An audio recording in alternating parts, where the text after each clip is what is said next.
కోసం ప్రభుత్వం వారు ఈ కాన్సెప్ట్ తీసుకొచ్చారండి. దీన్ని మన జిల్లాలో మనమే ఈ రోజు ప్రారంభించుకుంటున్నాము. ఇది మరి 25 రోజుల పాటు మండలంలో తిరుగుకుంటూ రోజుకొక గ్రామం వెళ్ళి ఆ గ్రామంలో ప్రతి వీధిని తిరిగి మరి ఆ వీధిలో ఉన్న ఈ పొడి చెత్తను సేకరించి దాని యొక్క బరువును కూడా కూచి మరి దానికి సమానంగా వస్తువులు ఇవ్వడం జరుగుతుంది. మరి దీని నిర్వహణ మండల పరిషత్ నిధుల నుంచి నెలకి 25,000 రూపాయలు ఆ నిర్వహణకి డీజిల్ కి అక్కడున్న డ్రైవర్ కి కలిపి 25,000.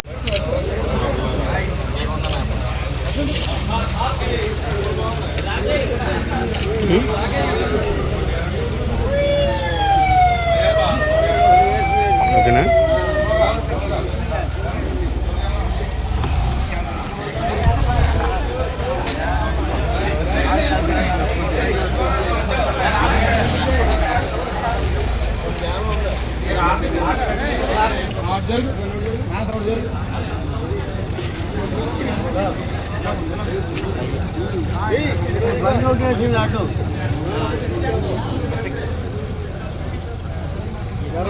Thank you sir.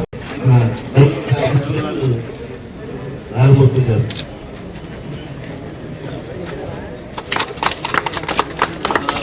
పెన్సిల్స్ పెన్నులు కూడా పెట్టండి. ఎవరైనా పిల్లలు ఇస్తే కదా అవి వాళ్ళకి ఇవ్వండి. చిన్న చిన్న నోట్బుక్లు కానీ నోట్బుక్ మేము ఫ్రీగా కూడా ఇస్తాము, అవి కూడా ఇవ్వండి. అందరూ కూడా స్వచ్ఛ ఆంధ్ర ప్రతిజ్ఞ చేస్తున్నప్పుడు నేను నా పరిసరాలను పరిశుభ్రత కొరకు ప్రతిరోజు కొంత సమయం కేటాయిస్తానని నా వంతు కృషిగా స్వచ్ఛత కార్యక్రమాలకు కొరకు శ్రమదానం చేసి పరిశుభ్ర ఆంధ్రప్రదేశ్ సాధించే సంకల్పానికి కట్టుబడి ఉంటానని ఈరోజు పరిశుభ్రత గురించి నేను వేసిన ఈ ముందడుగు ఆంధ్రప్రదేశ్ రాష్ట్రాన్ని శుభ్రపరచడంలో సహాయం చేస్తుందని నమ్ముతూ ఈ రోజు నుండి నా తోటి వారికి కూడా సంపూర్ణ పారిశుద్ధ్యం కొరకు బహిరంగ మలమూత్ర విసర్జన నుండి